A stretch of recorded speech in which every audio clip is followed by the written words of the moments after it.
안녕하세요. 조이 청년부 박고은 교구장 다락의 이주은입니다.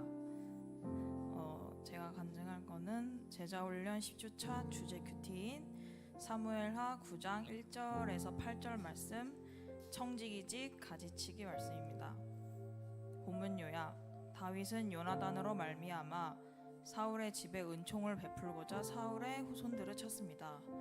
사울의 종인 시바를 불러 사울의 후손이 있는지 물으니 다리를 저는 요나단의 아들 무비보셋이 있다 대답합니다. 다윗은 로드발 암미엘의 아들 마길의 집에 있던 무비보셋을 데려와 사울의 모든 재산을 도로 주고 함께 떡을 먹자고 하고, 무비보셋은 다윗에게 이 종이 무엇이기에 죽은 개 같은 나를 돌아보시냐고 묻습니다. 질문하기: 왜 다윗은 하나님의 은총을 베풀고자 사울의 집에 남은 사람을 찾았을까? 왜 무비보셋은 다윗에게 죽은 개 같다고 했을까? 본문 말씀, 묵상 및 말씀 분석. 다윗은 이스라엘의 왕이고 사울은 이전 왕, 즉 어떻게 보면 대척점에 서 있는 사이입니다. 그런데 다윗은 그런 사울과 연관된 사람을 찾고자 하였고 이 사람에게 하나님의 이름하에 은총을 베풀었습니다. 나의 사건 연결. 나는 다른 사람에게 혹은 공동체에게 은총을 베푼 적이 있나? 저는 여태 은총이란 것은 높은 사람이 아랫사람에게 하는 하나의 호의의 행위로 생각했었습니다. 은총이란 게 정확하게 무엇인지 알기 위해 언어적으로 알아보려고 AI에게 물어보기도 했습니다. 히브리어로 헤세드, 조건이 없는 사람에게도 거저 주어지는 호의, 이것은 은혜요. 그리고 약속에 기반한 신실함, 이것은 언약을 뜻한다고 하였습니다. 그리고 하나님의 사랑을 닮은 행동이라 말하였습니다. 즉 종합해보자면 불쌍한 사람에게 하는 적선의 의미가 아니라 약속을 기억하며 아무런 조건과 대가를 바라지 않고 하나님의 마음으로 타인에게 변함없는 사랑과 신실함을 보여주는 것이라고 생각합니다. 전 이 말을 보고 떠오른 건 부모님이 나를 사랑하는 것에서 나오는 모든 것이라고 생각했습니다. 저의 어머니는 남을 위해 새벽 기도회, 금요 기도회, 주일 사역 봉사 등 이 모든 걸 10년 이상 해오셨습니다. 아버지 또한 주일 사역 봉사, 교사 나눔 등 역시 10년 이상 해오셨습니다. 만약 누군가 저에게 너 남을 위해 봉사해 볼래? 대신 10년 넘게 해야 해 한다라고 한다면 저는 손사래를 먼저 칠 것 같습니다. 그런 저에게 지금도 생각만 하면 눈물이 나고 울게 되는 일이 있는데 불과 얼마 전 일이었습니다. 저는 제 자신의 우울함과 취업에 계속되는 낙방에 저에 대한 비관에 빠져 교회와 공동체를 멀리하며 방 안에 틀어박혀 마치 죽은 개와 같이 그 누구와도 만나지 않았습니다. 아버지는 그런 저를 보고 슬퍼하셨습니다. 나중에 어머니에게 전해 들었을 때 당시에 저를 보고 아버지는 기도와 예배를 드리시고는 어머니에게 이런 말을 하셨다고 합니다. 여보, 나중에 주은이를 위해서 제주도에 한 달 살이 하는 집을 사둬야 할까봐. 주은이가 그래도 자연도 보고 하면 좋아지지 않을까. 그날 저는 어머니에게 아버지의 묵묵한 사랑과 은총의 마음을 알고는 그날 오열을 하며 부모님을 위한 기도를 하였습니다.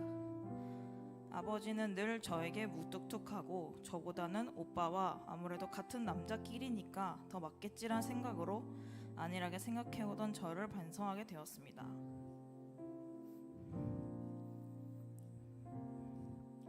저는 이번 하반기부터 박고은 교구장의 다락에서 나와 양육으로 세워져 처음으로 제가 순원을 맡게 됩니다.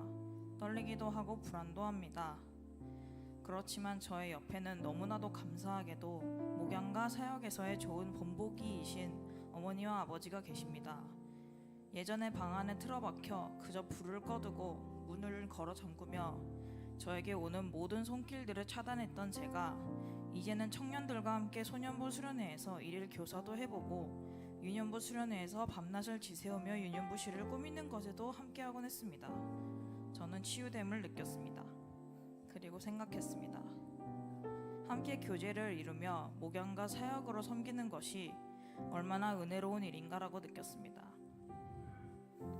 앞으로 순장으로서 나아가야 할 길과 담당하게 될 순원들과 함께 다락을 꾸려 나가는 것이 순탄치는 않겠지만 그래도 주님이 함께 하시기에 이 모든 것을 주님과 함께 나아가 보며 앞서 나아가 계시는 부모님을 보며 새롭게 청년부 순장으로서 잘 헤쳐나아가 보겠습니다.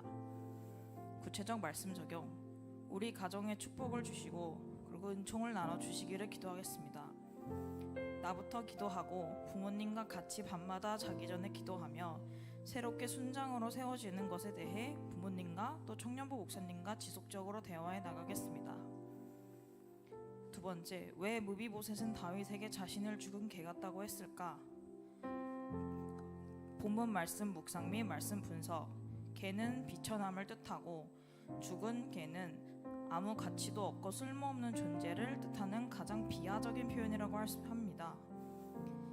이를 본인에게 쓴 것은 깊은 두려움과 낮은 자존감을 뜻한다고 할 수 있습니다.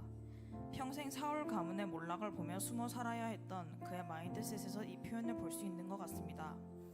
저의 사건 연결. 저도 엄청나게 낮은 자존감과 비관을 넘어 자기 비하가 몸에 배어있던 적이 있었습니다. 낮은 외모 자존감과 남들과 끊임없이 저의 상황을 비교하는 것입니다. 그것이 무엇이 됐든지 간에 말입니다. 예를 들면 회사의 크기, 직무, 능력, 어디를 면접 보고 있는지 등 끊임없이 찾아 그 요소를 비교하는 것입니다. 지금도 낮은 외모 자존감은 고쳐지지 않고 있지만 적어도 자기 비하는 꽤 많이 고쳐지고 있다고 생각합니다. 그리고 나중에 들었습니다. 지금은 교회를 떠난 저의 오랜 친구이지만 교회에서 중고등부에 있을 동안 오랫동안 같이 함께 지냈던 친구에게 들었던 말이었습니다.